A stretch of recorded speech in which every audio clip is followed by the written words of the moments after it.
ഹരി ഓം. ശ്രീമദ് ഭാഗവതം ഷഷ്ഠസ്കന്ധത്തിലെ 7-ാമത്തെ അധ്യായത്തിലെ 21-ാമത്തെ ശ്ലോകം. ബ്രഹ്മോവാചാം അഹോപദസുരശ്രേഷ്ഠ ഹ്യഭദ്രം വക്രതം മഹത് ബ്രഹ്മിഷ്ടം ബ്രാഹ്മണം ദാന്തം ഐശ്വര്യാത് നാഭ്യനന്ദത. ഐശ്വര്യാത് ന അഭ്യനന്ദത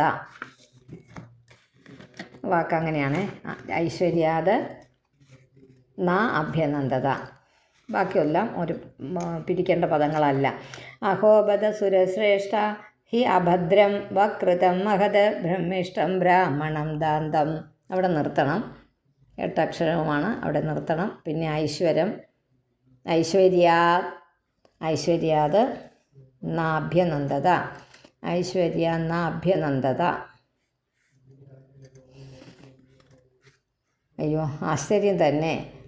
ദേവശ്രേഷ്ഠന്മാരെ, ബ്രഹ്മത്തെ അറിഞ്ഞവരിൽ വളരെ ശ്രേഷ്ഠനായ, ഇന്ദ്രിയങ്ങളെയൊക്കെ ജയിച്ചവനും ഒക്കെ ആയിട്ടുള്ള ദാന്തം, ഇന്ദ്രിയങ്ങളെ ജയിച്ചവനും ബ്രാഹ്മണ കുലജാതനുമായ ഐശ്വര്യം കാരണം അഭ്യനന്ദത, നിങ്ങൾ അഭിനന്ദിച്ചില്ല. എന്നുവെച്ചാൽ നിങ്ങൾ വേണ്ട വിധം ആളിനെ മാനിച്ചില്ല എന്നാണ്. അതുകൊണ്ട് നിങ്ങളാൽ മഹദഭദ്രം, അമംഗളമായിട്ടുള്ള കാര്യത്തെ കൃതം ചെയ്യപ്പെട്ടു എന്ന് ബ്രഹ്മോവാച. എന്താ പറയുക? തസ്യായം അനയസ്യാസീത്. അനയസ്യ അനീതി എന്നൊക്കെ അനയസ്യ ആസീത് യത്, ഉണ്ടായത് യാതൊന്നാണോ അയം ഇത്, തസ്യ അനയസ്യ അനീതിയുടെ ഫലം ആണ്, പരിണാമമാണ് എന്നാണ് പറഞ്ഞു വരുന്നത്. പരേഭ്യോ തസ്യായം അനയസ്യാസീത് വായിക്കുന്ന അങ്ങനെ അയച്ചാൽ കൊള്ളാം. തസ്യായം അനയസ്യാസീത് പരേഭ്യോ വാ പരിഭവം പ്രക്ഷീണേഭ്യ സ്വവൈരിഭ്യ സമൃദ്ധാനാം ച യത്സുരാഹ. അല്ലയോ ദേവന്മാരെ, നിങ്ങളിൽ ഉള്ളവരുടെ കൂടിയവരും പ്രക്ഷീണേഭ്യ ഏറ്റവും അധികം ക്ഷീണിച്ചവരുമായ പ്രക്ഷീണരായ പരേഭ്യ ശത്രുക്കളിൽ നിന്ന് സമൃദ്ധന്മാരായ നിങ്ങൾക്ക് പരാഭവം ഉണ്ടായത് യാതൊന്നോ അയം ഇത്, നിങ്ങൾ ചെയ്ത അനീതിയുടെ പരിണാമ ഫലമാണ് ഇപ്പം നിങ്ങൾക്ക് അസുരന്മാരിൽ നിന്ന് ഏൽക്കേണ്ടി വന്ന ഈ ദുരിതങ്ങൾ. തസ്യായം അനയസ്യാസീത് പരേഭ്യോ വാ പരാഭവ പ്രക്ഷീണേഭ്യ സ്വവൈരിഭ്യ സമൃദ്ധാനാം ച യസ്സുരാഹ. 23. മഖവൻ ദ്വിഷദപശ്യ പ്രക്ഷീണാൻ ഗുർവതിക്രമാത് സംപ്രത്യുപചിതാൻ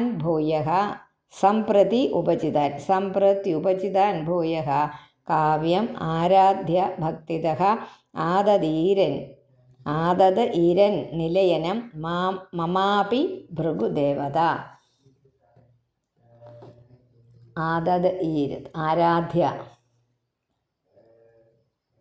ആദതീരൻ ആദാനം ചെയ്യും എന്നാണ് എഴുതിയിരിക്കുന്നത്.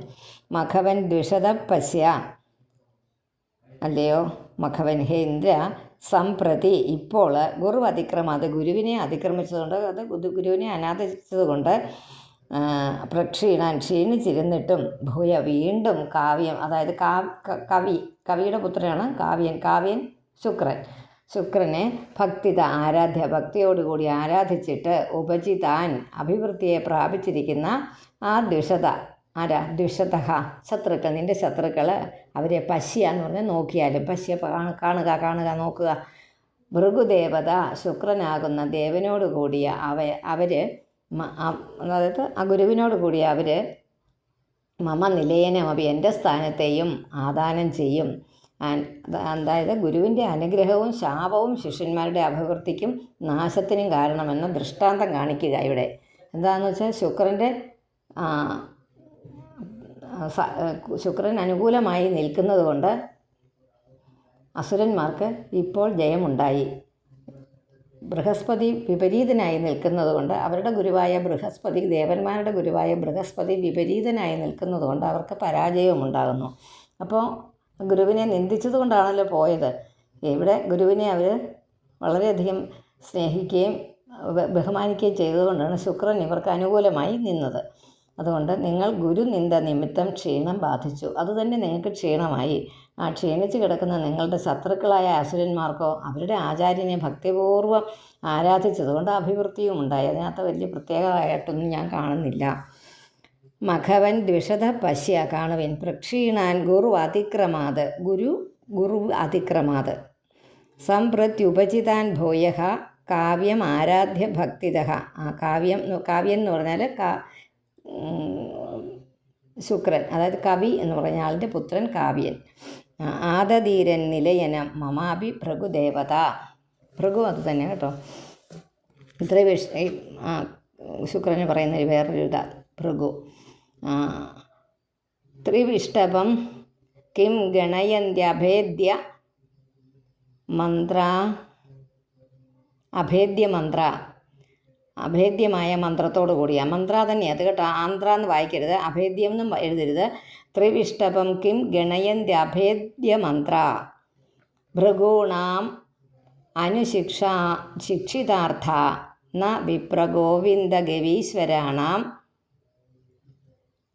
ഭവന്ത്യഭദ്രാണി നരേശ്വരാണാം. അതൊരു ശ്ലോകമാണ്, 4 ലൈനോട് കൂടിയത്. ത്രിവിഷ്ടപം കിം ഗണയന്ത്യഭേദ്യ മന്ത്ര ഭൃഗൂണാം അനുശിക്ഷാർത്ഥ. ഭൃഗൂണാം ശുക്രാചാര്യനാൽ, ഭൃഗൂണ അതായത് ഭൃഗു മുനിയുടെ ആ പരമ്പരയിൽപ്പെട്ട ആളാണ്. ഭൃഗൂണാം ശുക്രാചാര്യനാൽ അനുശിക്ഷിത അഭ്യസിക്കപ്പെട്ട അർത്ഥത്തോടു കൂടിയവരും അഭേദ്യ മന്ത്ര ഭേദിക്കപ്പെടുവാൻ കഴിയാത്ത മന്ത്രത്തോടു കൂടിയ മന്ത്ര എന്നുള്ളത് മായ്ക്കൊരു ടിക്കിട്ടേരെ മന്ത്ര എന്ന് തന്നെ വായിക്കണം. മന്ത്രത്തോടു കൂടിയവരുമായ അവർ ത്രിവിഷ്ടപം സ്വന്തം സ്വർഗത്തെ ത്രിവിഷ്ടപം ആ സ്വർഗം എന്ന് പറഞ്ഞ ആ സ്ഥലത്തെ ഗണയന്തിക്കും ഗണിക്കുമോ വിപ്ര ഗോവിന്ദ ഗവീശ്വരാണ്. വിപ്രര് ബ്രാഹ്മണര് ഗോവിന്ദൻ മഹാവിഷ്ണു ഗോക്കൾ അതായത് പശുക്കൾ ഇവരെ ഈശ്വരന്മാരായി കരുതിയിരിക്കുന്ന നരേശ്വരന്മാർ അതായത് രാജാക്കന്മാർക്ക് അഭദ്രാണി അമംഗളങ്ങൾ ഭവിക്കുന്നില്ല. ഭവന്തി അഭദ്രാണി നരേശ്വരാണാം. ആ ശുക്രാചാര്യൻ്റെ ഉപദേശത്തെ വളരെയധികം കാര്യമായി കൊണ്ടു നടക്കുന്നവരും അന്യരാൽ ഭേദിക്കപ്പെടുവാനൊന്നും കഴിയാത്ത തരത്തിലുള്ള മന്ത്രബലത്തോടു കൂടിയവരുമായ നിങ്ങളുടെ ശത്രുക്കളായ അസുരന്മാർ നിങ്ങളുടെ വാസസ്ഥാനമായ സ്വർഗത്തെ ആക്രമിക്കുന്നതിൽ എന്തെങ്കിലും സങ്കോചം ഉണ്ടാകുമോ? അവർ വേണ്ടെന്ന് വയ്ക്കുമോ? ആ ബ്രാഹ്മണർ, അതുപോലെ തന്നെ മഹാവിഷ്ണു, അതുപോലെ ഗോക്കൾ ഇവരെ ഈശ്വര രൂപത്തിൽ സേവിക്കുന്ന രാജാക്കന്മാർക്ക് മാത്രം അമംഗളങ്ങൾ ബാധിക്കുകയില്ല, മറ്റുള്ളവർക്ക് കഷ്ടം നേരിടും. അത് ഈ പശു എന്ന് പറയുന്ന അതിനകത്ത് എല്ലായിടത്തും പറയുന്നുണ്ട് കേട്ടോ. ഈ പശു പ്രശ്നമാണേ. അതുകൊണ്ട് കാളയും പ്രശ്നമാണ്. അതുകൊണ്ട് അതിൻ്റെ മാംസം എങ്ങനെയെങ്കിലും കഴിക്കാനിടയായാൽ വളരെയധികം പ്രശ്നങ്ങളുണ്ടാകും. അത് പ്രത്യക്ഷത്തിൽ അറിയാവുന്നതാണ്. ഗോഹത്യ അത് ഈ അടുത്ത ദിവസം എവിടെയോ കണ്ട് ചാണക്യതന്ത്രങ്ങൾ എന്ന് പറഞ്ഞൊരു പുസ്തകം ഇവിടെ ഉണ്ടായിരുന്നു. അത് ഞാനിങ്ങനെ വായിച്ച കൂട്ടത്തിൽ മറച്ചു പോയതാ കേട്ടോ. ഞാനത് വായിക്കാൻ മെനക്കെട്ടൊന്നും അല്ലെങ്കിൽ മറച്ചു പോയപ്പോൾ അതിനകത്ത് കുറേ കാര്യങ്ങൾ ഈ ചാണക്യൻ്റെ ഒരുപാട് കാര്യങ്ങളുണ്ട്. നമ്മൾ അത് പണ്ട് നീതിസാരം എന്ന് പറഞ്ഞൊരിതുണ്ട്. അത് ചെറിയ രീതിയിൽ മലയാളത്തിൽ എഴുതിയൊരു പുസ്തകം വീട്ടിലൊക്കെ ഇങ്ങനെ വായിക്കുമായിരുന്നു. കാരണം ഈ സ്കൂൾ തലത്തിൽ പഠിക്കുന്ന കുട്ടികൾക്ക് വേണ്ടിയിട്ടുള്ള ആ ഭാഗമൊക്കെ ഞങ്ങൾക്ക് ഇങ്ങനെ വായിക്കാനായിട്ട് പറഞ്ഞു തരുമായിരുന്നു. ഇങ്ങനെ അത് ഈ ഞായറാഴ്ചത്തെ ഗീതാ ക്ലാസ്സിൽ ചെല്ലുമ്പോൾ അവിടെ ടീച്ചർ പറഞ്ഞത് അത് ഞങ്ങൾ വീട്ടിൽ ചെന്ന് പറഞ്ഞപ്പോൾ ആ പുസ്തകം വീട്ടിലിരിപ്പുണ്ടായിരുന്നു. അതായത് അച്ഛൻ വായിക്കാൻ തന്നത് ഞാൻ വായിച്ച ഓർമ്മയുണ്ട് എനിക്ക്. പക്ഷേ അതൊന്നും ഓർക്കുന്നത് നമ്മൾ അതൊക്കെ ഒരുപാട് വലിയതാണെന്നാണ് നമ്മുടെ വിചാരം. പക്ഷേ ഇപ്പോൾ വായിച്ചപ്പോൾ അത് തോന്നി അതിൻ്റെ കുറച്ചുകൂടെ വലിയ വേർഷൻ ഒരു പുസ്തകം എനിക്കൊരാൾ ഒരു ഗിഫ്റ്റ് തന്നതാണ്. അപ്പോൾ ആ പുസ്തകത്തിനകത്ത് എഴുതിയിരിക്കുന്നത് വായിച്ചപ്പോൾ ഈ ചാണക്യൻ്റെ കാര്യമായി ചാണക്യൻ പറഞ്ഞതാണ് എഴുതിയിരിക്കുന്നത്. ഇതുപോലെയുള്ള കാര്യങ്ങൾ പശുക്കളെ കുറേ സ്ഥാനങ്ങളിൽ നിങ്ങൾ പോകരുത്. നിങ്ങളെ നിന്ദിക്കുന്നിടത്ത്, അതുപോലെ നിങ്ങൾക്ക് മാനം തരികയില്ല. നമ്മളെ ചെല്ലുമ്പം നമുക്ക് മാനം, അതായത് ഒരു നമ്മളെ ക്ഷണിച്ച് നമ്മളെ വരുത്തിയതിന് ആ ഒരു ഇതില്ലാത്ത ഒരു സ്ഥലമാണെന്ന് നമുക്ക് തോന്നുകയാണെങ്കിൽ അവിടെ പോകരുത്. നേരത്തെ ശത്രുക്കളായിട്ടിരുന്ന ഒരാൾക്കാരുടെ വീട്ടിൽ അവരെന്തെങ്കിലും മിത്രഭാവം നടിച്ച് വന്നാൽ അവിടെ പോകരുത്. അങ്ങനെ കുറേ സ്ഥലങ്ങളുടെ പേര് പറയുന്ന കൂട്ടത്തിൽ പശുക്കളെ കൊല്ലുന്നിടത്ത് പോകരുത് എന്ന് പറഞ്ഞു. അപ്പോൾ ഞാൻ ഒട്ടി പശുക്കളെ കൊല്ലുന്നു. അപ്പോൾ അത് ഞാൻ ഒരു ബാക്കി വായിച്ച് നോക്കി. ആ ഹെഡിങ് ഇങ്ങനെ എഴുതിയിരിക്കുക. എനിക്ക് തോന്നുന്നു 5-8-10 കാര്യങ്ങളുണ്ടെന്ന് തോന്നുന്നു. അപ്പോൾ അതിനകത്ത് ഈ വിചിത്രമായിട്ട് തോന്നിയതൊക്കെ ഞാൻ ഇങ്ങനെ ശ്രദ്ധയോടെ വായിച്ചത്. വേശ്യാഗൃഹത്തിൽ അതൊക്കെ നമുക്കറിയാം അങ്ങനെയുള്ള സ്ഥലത്ത്. അതുപോലെ വേറെ ഇതുപോലെയുള്ള കാര്യങ്ങളാണ് കേട്ടോ.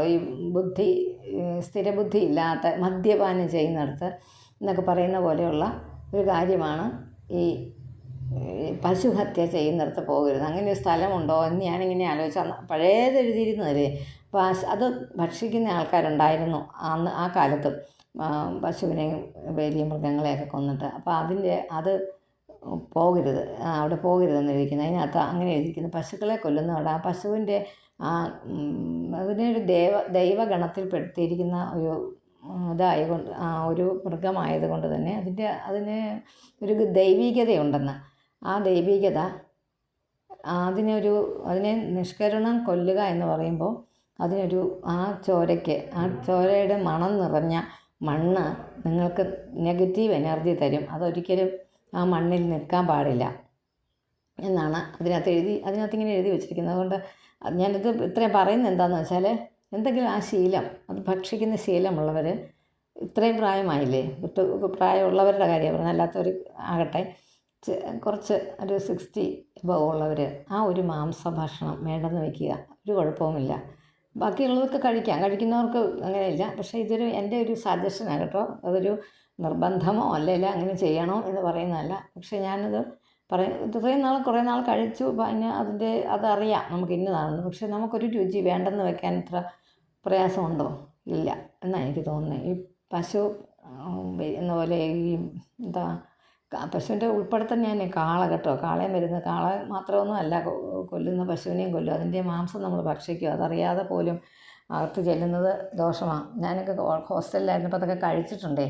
അതുകൊണ്ടായി പറഞ്ഞത്. ഞാൻ BCME പഠിച്ചുകൊണ്ടിരുന്നപ്പോൾ ആദ്യത്തെ ആഴ്ച ഞാൻ വീട്ടിൽ വന്നപ്പോൾ അമ്മയോട് പറഞ്ഞു, ഇങ്ങനെ അവിടെ നമുക്കതൊന്നും അറിഞ്ഞുകൂടാ, നമ്മളെ വീട്ടിലൊന്നും ഉണ്ടാക്കാറില്ലാത്തതുകൊണ്ട്. അപ്പോൾ ഈ ഭക്ഷണം അവിടെ ഇറച്ചിയുണ്ട് എന്ന് പറഞ്ഞു. അപ്പം അമ്മ ചോദിച്ചു, എന്താ ഇതാണ്, ചിക്കനാണോ? ഞാൻ പറഞ്ഞു, അല്ല, അതെനിക്കറിയത്തില്ല, അത് ചോദിക്കണേ. അതൊന്നും തരാം. ഇത്രയും ഹോസ്റ്റലിൽ, പെൺകുട്ടികളുടെ ഹോസ്റ്റലിൽ അവിടെയൊന്നും ഇത്രയും ചിക്കൻ നമ്മൾ പറയാം. അപ്പോൾ നമുക്ക് ചിക്കൻ എങ്ങനെ ഇരിക്കുന്നതെന്നൊന്നും പറഞ്ഞു. നിങ്ങളെ കൊച്ചു പിള്ളേരല്ലേ, അന്ന് 10ാം ക്ലാസ് കഴിഞ്ഞ ഉടനെ പോയതല്ലേ.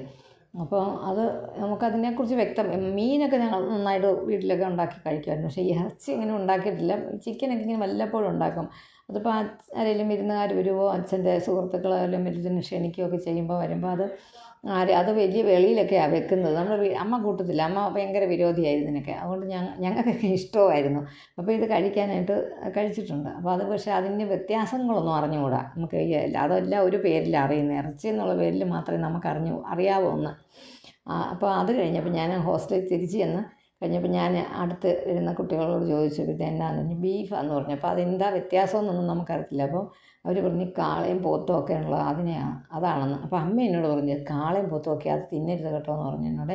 അപ്പം ഞാനത് സൂക്ഷിച്ച് മനസ്സിലോർത്ത് വെച്ചിട്ട് ചോദിച്ചപ്പോൾ ഇതാന്ന് പറഞ്ഞപ്പോൾ തന്നെ അത് നിർത്തി. പക്ഷേ ഞാൻ അതിന് മുമ്പ് 1 മാസത്തോളം ഞാൻ അവിടെ നിന്നപ്പോൾ അത് കഴിച്ചിട്ടുണ്ട്. അത് പറയുന്നത് എന്താണെന്ന് വെച്ചാൽ, അത് ഒഴിവാക്കിയിട്ട് എനിക്ക് പ്രശ്നമൊന്നുമില്ല. വേറെയുള്ള മീൻ ഇറച്ചിയൊക്കെ അത് കഴിഞ്ഞിട്ട് കൂട്ടുമായിരുന്നു. അത് കഴിഞ്ഞ് അതും വേണ്ടെന്ന് വെച്ചു. അതും അത്ര വലിയ ബുദ്ധിമുട്ടായിട്ട് തോന്നിയില്ല. അതുകൊണ്ട് പറഞ്ഞതാണ് ഞാൻ. അപ്പോൾ വേറെ ഒന്നുമല്ല, ഇതൊന്ന് പറഞ്ഞു പോകണം. കാരണം ഞാൻ ഇതെവിടെ അവസരം കിട്ടുവാണെങ്കിലും ഞാൻ പറയാറുണ്ട്. നമ്മുടെ ഇടയിൽ പ്രത്യേകിച്ച് സ്ത്രീകൾ അത് ചെയ്യാതിരിക്കുക. അതൊരു ശരിയായ നടപടിയല്ല. കാരണം നമ്മൾ പശുവിനെ ആരാധിക്കുന്നതാണ്, ദേവിയായിട്ട്. ഗോമാതാ എന്ന് വിളിക്കുന്നതാണ്, മാതാവേ എന്ന് വിളിക്കുന്ന അതിനെ ഭക്ഷിക്കുക എന്ന് പറയുന്നത് ശരിയല്ല. അതുപോലെ ശിവൻ്റെ വാഹനമാണ്. പ്രത്യേകിച്ച് ശിവനെ ആരാധിക്കുന്ന ഒരുപാട് ഉപാസകരുണ്ട് നമുക്ക് ഇടയിൽ. അപ്പോൾ ആ വാഹനമാണല്ലോ ഋഷഭത്തിനെ തിന്നുന്നത്. വളരെ മോശമാണ്. അത് തിന്നാൻ പാടില്ല, അത് കഴിക്കാൻ പാടില്ല, നമ്മളതിനെ കൊല്ലാൻ പാടില്ല. ഹത്യ അത് വളരെ ദോഷം ചെയ്യും, അത് ഉറപ്പാണ് ദോഷം ചെയ്യുമെന്നുള്ളത്. അത് ഞാൻ പല രീതിയിൽ പലരിൽ നിന്ന് ഞാൻ അറിഞ്ഞിട്ടുണ്ട്. അങ്ങനെ അത് നമുക്ക് അറിഞ്ഞുകൊണ്ട് നമ്മളറിയാതെ നമ്മളിപ്പം എവിടെയെങ്കിലും പെട്ടുപോയി ഇങ്ങനെ കഴിച്ചു അങ്ങനെയല്ല. നമ്മളത് വീട്ടിലത് കുക്ക് ചെയ്യുന്നത് അത് ഒഴിവാക്കണം എന്താണെങ്കിലും. അതിന് പകരം വേറെ എന്തെങ്കിലും ആകാമല്ലോ. അതുപോലെ കുറച്ച് നാളത് വേണ്ടെന്ന് വെച്ചാൽ പിന്നെ വേണ്ട, പിന്നെ നമുക്കത് ഉപയോഗിക്കാനേ പറ്റില്ല കേട്ടോ. എല്ലാം തെളിവ് ഞാനുണ്ട്, ഞാനത് സാക്ഷി. അതുകൊണ്ടാണ് ഞാനിതെല്ലാം പറയുന്നത്.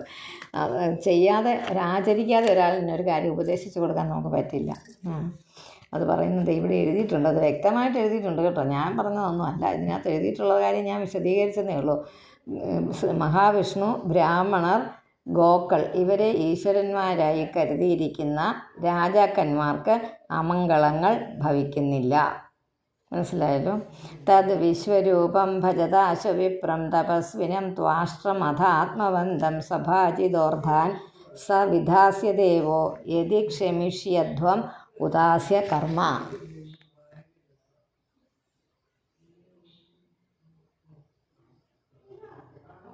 അസ്യ സഭാജിത ആശു ഭജത ഭജിക്കുന്നവൻ അസ്യ കർമ്മത്തിയതി ക്ഷമിഷ്യധ്വം സഭാജിത വാർദ്ധാൻ വിധാസ്യതേ. അതുകൊണ്ട് തദ് വിശ്വരൂപം ഭജതാശു വിപ്രം തപസ്വിനം ത്വാഷ്ട്രമഥാത്മവന്തം സാഭാജിതോർത്ഥാൻ സ വിധാസ്യദേവോ യതി ക്ഷമിഷ്യധ്വമുദാസ്യ കർമ്മ. അതുകൊണ്ട് ആത്മബന്ധം, ആത്മാവിനെ മനസ്സിലാക്കിയവനും ത്വഷ്ടാവിൻ്റെ പുത്രനും, ത്വഷ്ടാവ് എന്ന് പറഞ്ഞ ഒരാളുണ്ട്, അദ്ദേഹത്തിൻ്റെ പുത്രനും തപസ്വിയുമായ വിശ്വരൂപം വിപ്രം, വിശ്വരൂപൻ എന്ന ബ്രാഹ്മണനെ ആശു ഭജത വേഗം ഭജിക്കുവിൻ. അസ്യ കർമ്മ, അവൻ്റെ കർമ്മത്തെ യതി ക്ഷമിഷ്യധ്വം, നിങ്ങൾ ക്ഷമിക്കുമെങ്കിൽ പൂജിക്കപ്പെട്ട സഭാജിത, പൂജിക്കപ്പെട്ട സഹ അവൻ അർത്ഥാൻ നിങ്ങളുടെ ആവശ്യങ്ങളെ വിധാസ്യതയെ സാധിപ്പിച്ചു തരും. അതുകൊണ്ട് ത്വഷ്ടാവിൻ്റെ പുത്രനും ആത്മസാക്ഷാത്കാരം, അതായത് താൻ ബ്രഹ്മമാണെന്ന് അറിഞ്ഞവനുമായിരിക്കുന്ന വളരെയധികം തപസ്സു ചെയ്തവനുമായിരിക്കുന്ന വിശ്വരൂപൻ എന്ന ബ്രാഹ്മണനെ വലിയ കാലതാമസം കൂടാതെ നിങ്ങൾ ആശ്രയിച്ച് ഇങ്ങോട്ട് കൊണ്ടുവരിക. അവൻ നിങ്ങളുടെ മനോരഥങ്ങളൊക്കെ സാധിപ്പിക്കും. ഇതിനകത്തൊന്നും തിരുത്താനില്ല, നല്ലത് തോന്നുന്നേ. തത് വിശ്വരൂപം എന്ന് പറയണമെന്നേ ഉള്ളൂ. തത് വിശ്വരൂപം ഭജതാശു വിപ്രം ബ്രാഹ്മണൻ, തപസ്വിനം തപസ് ഉള്ളവനാണ്, ത്വഷ്ടാവിൻ്റെ പുത്രനാണ്, അധാത്മവന്തം സഭാജിതോർത്ഥാൻ സവിധാസ്യദേവോ യതി ക്ഷമിഷ്യധ്വം ഉദാസ്യ കർമ്മ. നിങ്ങളുടെ കർമ്മങ്ങളെയൊക്കെ അത് സാധിപ്പിച്ചു തരും. കർമ്മത്തെ യതി ക്ഷമിഷ്യധ്വം ഉദാസ്യ കർമ്മത്തെ നിങ്ങൾ അവരെ കർമ്മത്തെ നിങ്ങൾ ക്ഷമിക്കുമെങ്കിൽ, അവൻ്റെ കർമ്മത്തെ ക്ഷമിക്കുമെങ്കിൽ പൂജിക്കപ്പെട്ട അവൻ നിങ്ങളുടെ അർത്ഥങ്ങളെ, നിങ്ങളുടെ ആവശ്യങ്ങളെ വിധാസ്യതയെ സാധിപ്പിക്കും. ശ്രീ ശുക ഉവാച തയേവ മുദിതാ രാജൻ ബ്രഹ്മണ വിഗതജ്വരാഹ ഋഷിം ത്വാഷ്ട്രം ഉപവ്രജ്യ പരിഷ്വജ്യേദം അബ്രുവൻ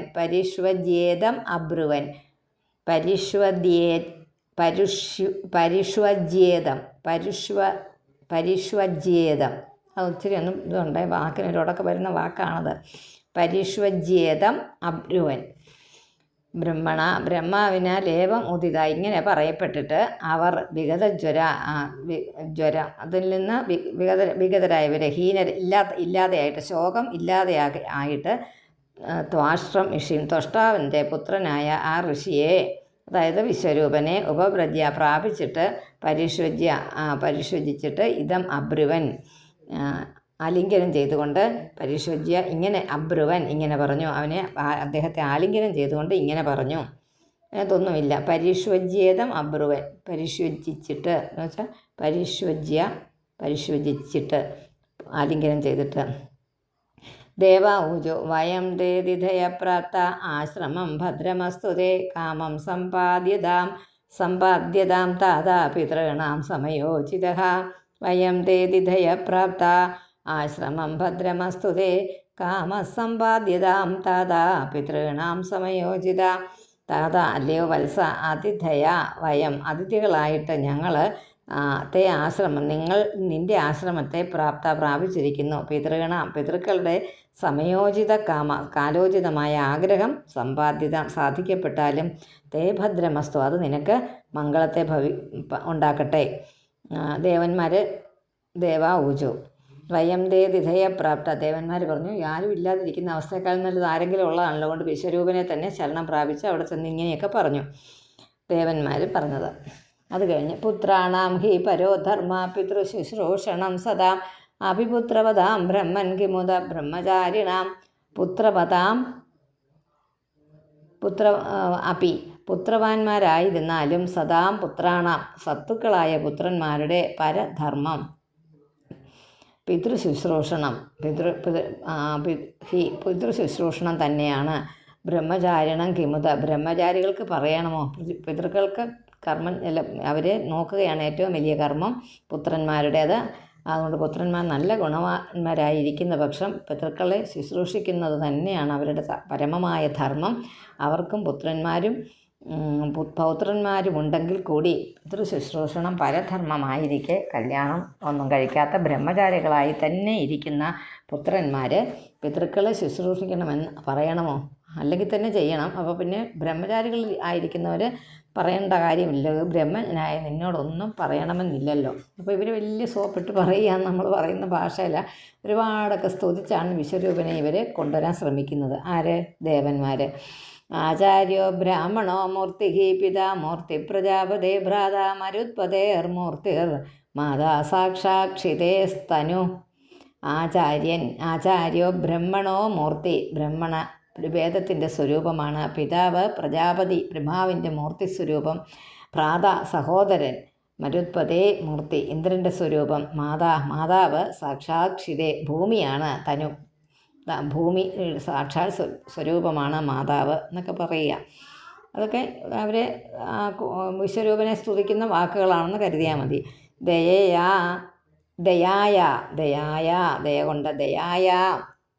ദയയുടെ മൂർത്തിയാണ്. ദയായാ ഭഗിനി മൂർത്തിർ, അവിടെ നിർത്തുക. പിന്നെ ധർമ്മസ്യാത്മാതിഥി സ്വയം അഗ്നേരഭ്യാഗതോ മൂർത്തി സർവഭൂതാനി ചാത്മന. ദയായാ ഭഗിനി മൂർത്തിർ, സഹോദരി. ദയായാ മൂർത്തി, ദയയുടെ സ്വരൂപം. അതിഥി, യാചകൻ. ധർമ്മസ്വരൂപം. അഭ്യാഗത, ആഗതൻ. അഗ്നേ മൂർത്തി, അഗ്നിസ്വരൂപം. സർവഭൂതാനി, സകല ഭൂതങ്ങൾ. ആത്മന മൂർത്തി, ആത്മസ്വരൂപമാണ്. അത് ഓരോ കാര്യങ്ങൾ പറയുക. എല്ലാം നമ്മൾ സ്വന്തക്കാരാന്നുള്ള രീതിയിലാണ് സ്രഷ്ടാവിനോട് പറയുന്നത്. സഹോദരി ദയയുടെ സ്വരൂപമാണ്. അതിഥി ധർമ്മത്തിൻ്റെ ശരിയായ സ്വരൂപമാണ്. അഗ്നിയുടെ സ്വരൂപമാണ്. അഭ്യാഗതാൻ വന്ന ആൾ, അതിഥിയായിട്ട് വന്നയാൾ. സകല പ്രാണിവർഗങ്ങൾ ആത്മാവിൻ്റെ സ്വരൂപമാണ്. അറിയപ്പെട്ട ഒരാൾ ഗൃഹത്തിൽ വന്നിരിക്കുന്നുവെങ്കിൽ അദ്ദേഹത്തെ അതിഥി എന്നും, അറിയപ്പെടാതിരിക്കുന്ന ഒരുവനാണ് ഗൃഹത്തിൽ വന്നിരിക്കുന്നതെന്നാൽ അദ്ദേഹത്തെ അഭ്യാഗതനെന്നും പറയുന്നു. അപ്പോൾ അറിയാൻ വയ്യാത്ത ഒരാളാണെങ്കിൽ അഭ്യാഗതൻ, എങ്ങനെ മറ്റേതാണെങ്കിൽ അറിയാവുന്ന ആളാണെങ്കിൽ അതിഥി എന്ന്. ഇവർ രണ്ടുപേരും ഏതോ ചില കാര്യങ്ങൾ സാധിക്കുന്നതിനായിട്ട് ഗൃഹത്തിൽ വന്നിരിക്കുന്നത്. അത്രയേ ഉള്ളൂ. തസ്മാത് പിതॄണാം ആർത്താനാം, അവിടെ ആർത്താനാം എന്ന് എഴുതുക. പിന്നെ മാ വെട്ടിയിട്ട് ആർത്തിം പരപരാഭവം തപസാപനയൻ താത. തപസാപനയൻ അപനയൻ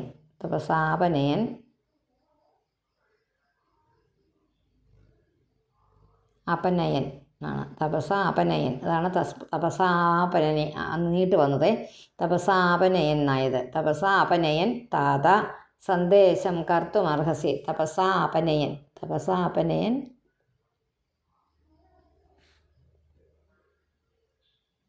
പിന്നെ പൂജ്യവും സ്വം വെട്ടിക്കളയുക.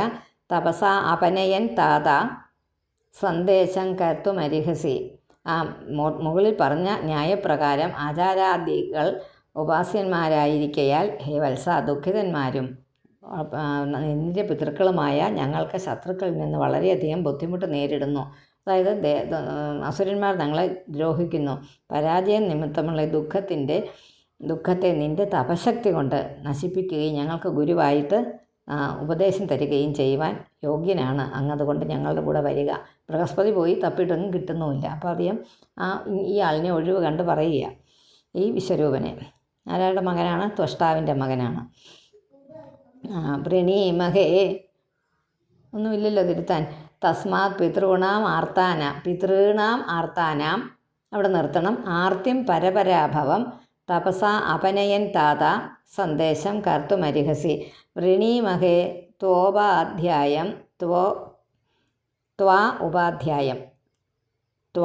ഉപാധ്യായമാണ് ത്വോപാധ്യായമായത്.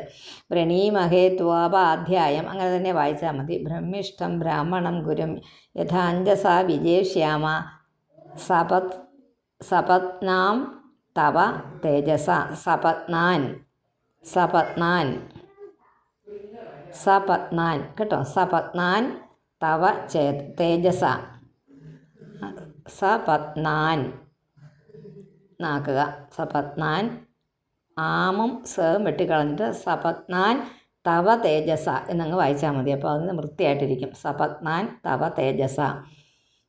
ഒക്കെ പറയാനായിട്ട് ബുദ്ധിമുട്ടുണ്ട. നിങ്ങൾക്ക് ഈ പിരിച്ചെഴുതുന്ന പിടി കിട്ടി തുടങ്ങിയല്ലോ അല്ലേ ഞാനീ പറയുന്നത്. സപത്നാൻ തവ തേജസ.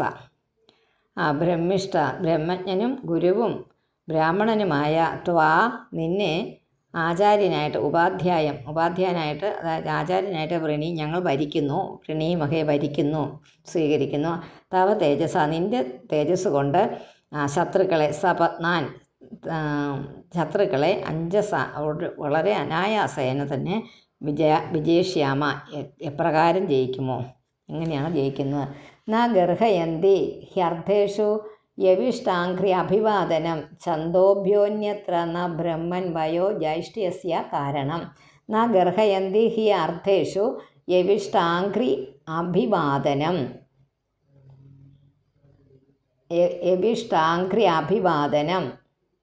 കിട്ടിയോ?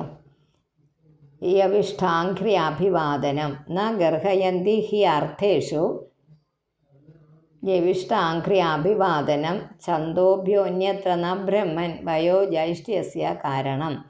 അർത്ഥേഷു പ്രയോജനങ്ങളിൽ അർത്ഥം കൊണ്ടുള്ള ഉപകാരങ്ങളിൽ യവിഷ്ടാഘ്രി അഭിവാദനം കനിഷ്ഠപാദവന്ദനം വന്ദനം ഞങ്ങൾ ചെയ്യുന്നു. സഹോദരപുത്രനായതുകൊണ്ട് ജ്യേഷ്ഠന്മാർ ഞാൻ കനിഷ്ഠനുമാണ്, അങ്ങ് ജ്യേഷ്ഠന് ഞാൻ അനിയനുമാണ്. അതുകൊണ്ട് ത്വഷ്ടാവിൻ്റെ പുത്രനായ ഈ വിശ്വരൂപിനെ ജ്യേഷ്ഠനായിട്ട് കൽപ്പിച്ചു. യവിഷ്ടാഘ്രി അഭിവാദനം ഛന്ദോഭ്യോ അന്യത്ര ന ബ്രഹ്മൻ. ഛന്ദസ്സുകളെ ഒഴിച്ചുള്ള വയസ്സ് ജൈഷ്ഠ്യസ്യ ജ്യേഷ്ഠത്വത്തിന് കാരണമല്ല. അങ്ങ് ജ്യേഷ്ഠനാണെന്ന് അങ്ങ് സമർത്ഥിച്ച് വയ്ക്കുകയാണ്. അതായത് വിശ്വരൂപൻ തൻ്റെ ജ്യേഷ്ഠൻ തന്നെയാണെന്ന് സമർത്ഥിക്കുകയാണ് വാക്കുകളെ കൊണ്ട്. ഋഷിരുവാച അഭ്യർത്ഥിത സുരഗണൈ പൗരോഹിത്യേ മഹാതപാഹ സ വിശ്വരൂപസ്ഥാനാഹ പ്രസന്ന ശ്ലഷ്ണയാ ഗിര. സുരഗണങ്ങളുടെ പൗരോഹിത്യത്തിൽ പ്രാർത്ഥിക്കപ്പെട്ട ആ തപസ്വിയായ വിശ്വരൂപൻ സന്തുഷ്ടനായിട്ട് വളരെ മൃദുവായ രീതിയിൽ മൃദുവായ അദ്ദേഹത്തിൻ്റെ വാക്കോടുകൂടി അവരോട് പറഞ്ഞു. പറഞ്ഞു എന്നാകട്ടെ. നമ്മൾ പല പ്രാവശ്യം വാക്ക് നമ്മൾ കേട്ടിട്ടുണ്ട്.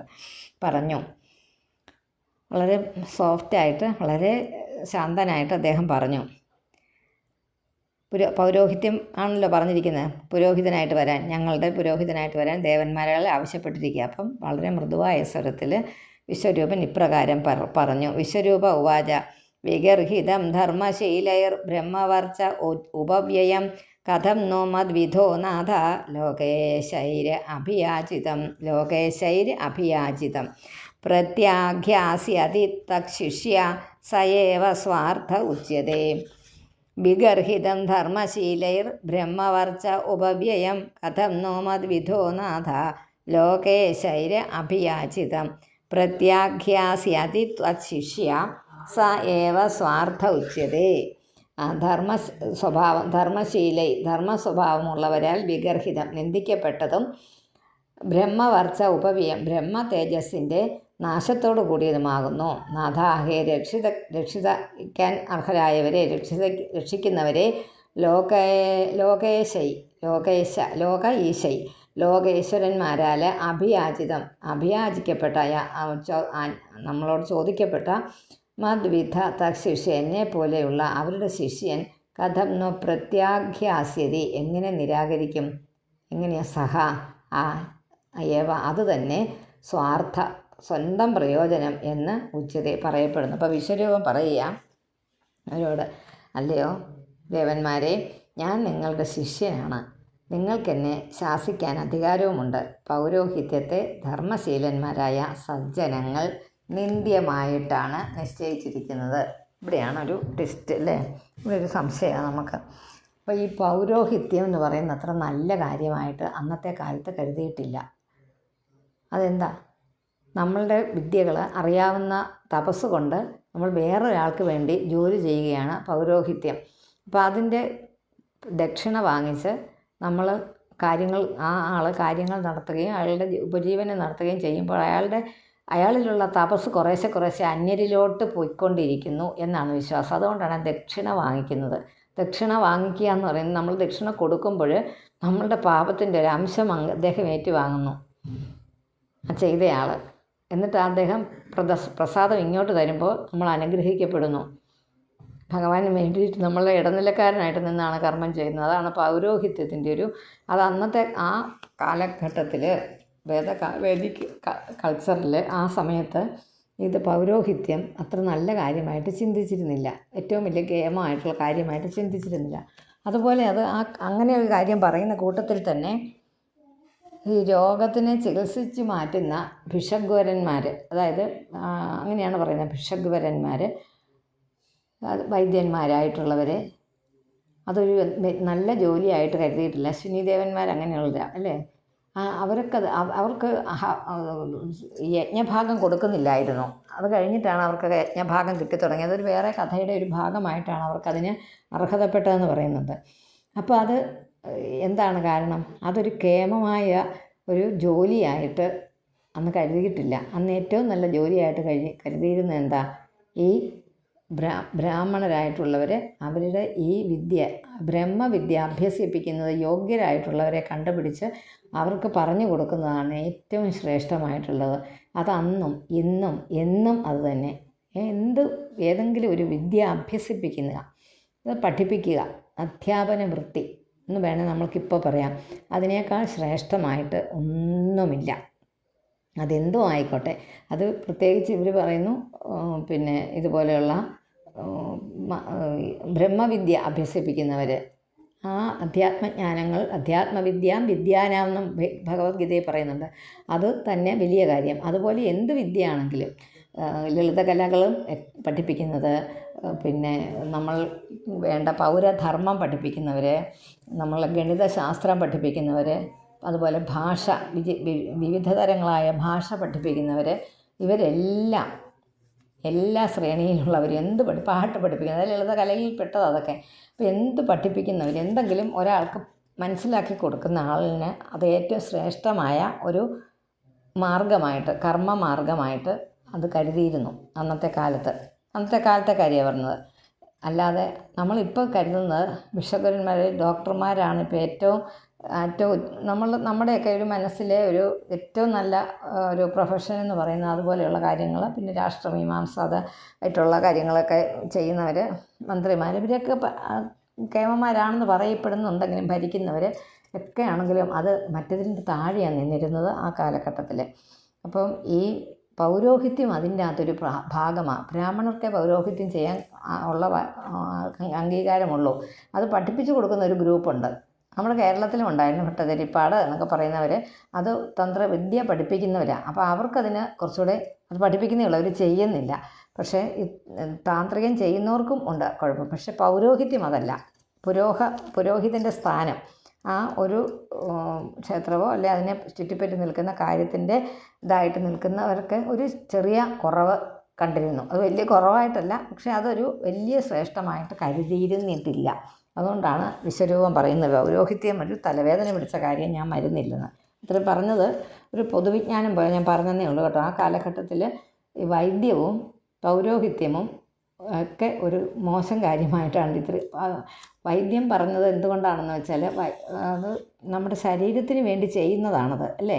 ശരീരം നിലനിർത്താൻ വേണ്ടി, ശരീരത്തിൻ്റെ സുഖത്തിന് വേണ്ടി, ശരീരത്തിൻ്റെ ദോഷങ്ങൾ മാറാൻ വേണ്ടി ചെയ്യുന്നതാണ് അന്നത്തെ. പക്ഷേ അവരുടെ തത്വചിന്ത എന്താണ്? ഞാൻ ഈ ശരീരമല്ല, ഞാൻ ആത്മാവാണ്. ആത്മാവിന് വേണ്ടത് കൊടുക്കുന്നവനാരാണ്? ആത്മവിദ്യ അഭ്യസിക്കുന്നത്.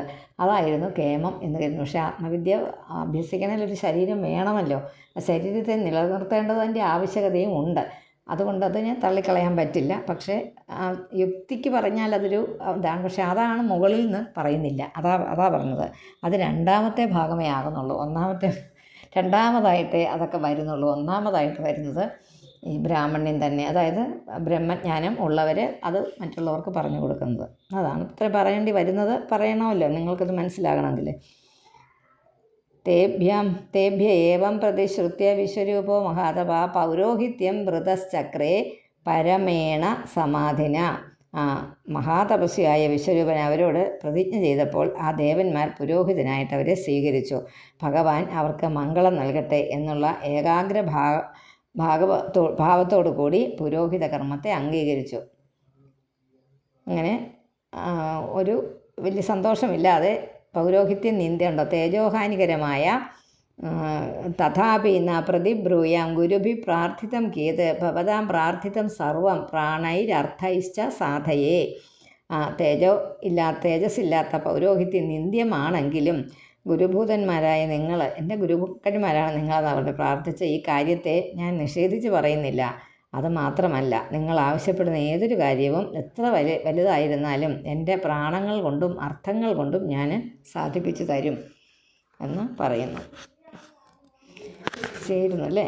സുരദ്വിഷാം ശ്രിയം ഗുപ്താം ഔശനസ്യാപി വിദ്യയാ ആച്ഛിദ്യാദാൻ മഹേന്ദ്രായ വൈഷ്ണവ്യ വിദ്യയാ വിഭോ. അതിനകത്ത് തിരുത്താനുണ്ട്, പിരിക്കാനുണ്ട്. സുരദ്വിഷാം ശ്രിയം ഗുപ്താം എന്നാക്കുക. പിന്നെ മൗ എന്നുള്ള വെട്ടി ഔശനസ്യാപി വിദ്യയാ ആച്ഛിദ്യാദാൻ മഹേന്ദ്രായ വൈഷ്ണവ്യ വിദ്യയാ വിഭോ. ഔശനസ്യായ, അതായത് ശുക്രാചാര്യൻ്റെ വിദ്യാശക്തിയാൽ സംരക്ഷിക്കപ്പെട്ടതായ ആയിരുന്നുവെങ്കിലും അസുരന്മാരുടെ ഐശ്വര്യത്തെ ഭഗവാന്റെ അനുഗ്രഹം കൊണ്ട് സമർത്ഥനായിരിക്കുന്ന ആ വിശ്വരൂപൻ വൈഷ്ണവീ വിദ്യ കൊണ്ട്, അതായത് നാരായണ കവചം എന്ന മന്ത്രത്തിൻ്റെ ശക്തി കൊണ്ട് ആകർഷിച്ച് ദേവേന്ദ്രന് നൽകി എന്നൊരു കഥ പറഞ്ഞ് പെട്ടെന്ന് അങ്ങ് നിർത്തിയത്. അത്രയും കൊണ്ട് അപ്പം രാജാവിന് പിന്നെയും ആകാംക്ഷ ഉണ്ടാകുമല്ലോ അറിയാൻ. അതിന് വേണ്ടിയിട്ടാണ് അത്രയും പറഞ്ഞ് അങ്ങ് നിർത്തിയത്. ശുക്രാചാര്യൻ്റെ വിദ്യ, ഔശനസ്യ എന്ന് പറഞ്ഞാൽ ശുക്രാചാര്യ വിദ്യയാൽ ഗുപ്തൻ രക്ഷിക്കപ്പെട്ടിരിക്കുന്ന അസുരന്മാരുടെ യശസ്സിനെ വിഷ്ണുവിനെ സംബന്ധിച്ചിരിക്കുന്ന വിദ്യയാൽ ആകർഷിച്ചിട്ട്, അതായത് വേർപെടുത്തിയെടുത്തിട്ട് സർവസമർത്ഥനായ വിശ്വരൂപൻ മഹേന്ദ്രനായിക്കൊണ്ട് ദാനം ചെയ്തു. യയാ ഗുപ്തസഹസ്രാക്ഷോ ജിഗ്യേസുര ചമോർവിഭു താം പ്രാഹ സ മഹേന്ദ്രായ വിശ്വരൂപ ഉദാരധീഹി. യയാ ഗുപ്തസഹസ്രാക്ഷോ ജിഗ്യേസുര ചമോർവിഭു. യാതൊന്ന് യയാ ഗുപ്ത രക്ഷിക്കപ്പെട്ട സഹസ്രാക്ഷ ഇന്ദ്രൻ അസുര സൈന്യങ്ങളെ കണ്ടോ. ജിഗ്യേസുര ചമുഹു വിഭുഹു. വിശ്വരൂപൻ, സമർത്ഥനായ വിശ്വരൂപൻ, ഉദാരബുദ്ധിയായ ആ വിശ്വരൂപൻ, സമർത്ഥനായ വിശ്വരൂപൻ എന്ത് ചെയ്തു? മഹേന്ദ്രനായിക്കൊണ്ട് ഉപദേശിച്ചു കൊടുത്തു. പരൻ്റെ അനുഗ്രഹത്തിൽ തത്പരയായ ബുദ്ധിയോടുകൂടിയ, ബുദ്ധി സ്ത്രീലിംഗമാണ്, തത്പരയായ ബുദ്ധിയോടുകൂടിയ വിശ്വരൂപൻ അസുര സൈന്യങ്ങളെ ജയിക്കാനായിട്ട് ഇന്ദ്രനെ സമർത്ഥനാക്കി തീർക്കുന്നതായ നാരായണ കവചം എന്ന മന്ത്രത്തെ ഇന്ദ്രനായിക്കൊണ്ട് ഉപദേശിച്ചു കൊടുത്തു. അത്രയേ ഉള്ളൂ. യയാ ഗുപ്ത സഹസ്രാക്ഷോ ജിഗ്യേസുര ചമോർവിഭോ താം പ്രാഹസമഹേന്ദ്രായ വിശ്വരൂപകുദാരധീः ഓം ശ്രീകൃഷ്ണാർപ്പണമസ്തു. ഇതി ശ്രീമദ്ഭാഗവതേ മഹാപുരാണേ പാരമഹംസ്യാം സംഹിതായാം ഷഷ്ഠസ്കന്ധേ രൂപനിരൂപണപ്രകരണേ പ്രസാദനിരൂപണം നാമ സപ്തമോऽധ്യായः. ഓം നമോ ഭഗവതേ വാസുദേവായ.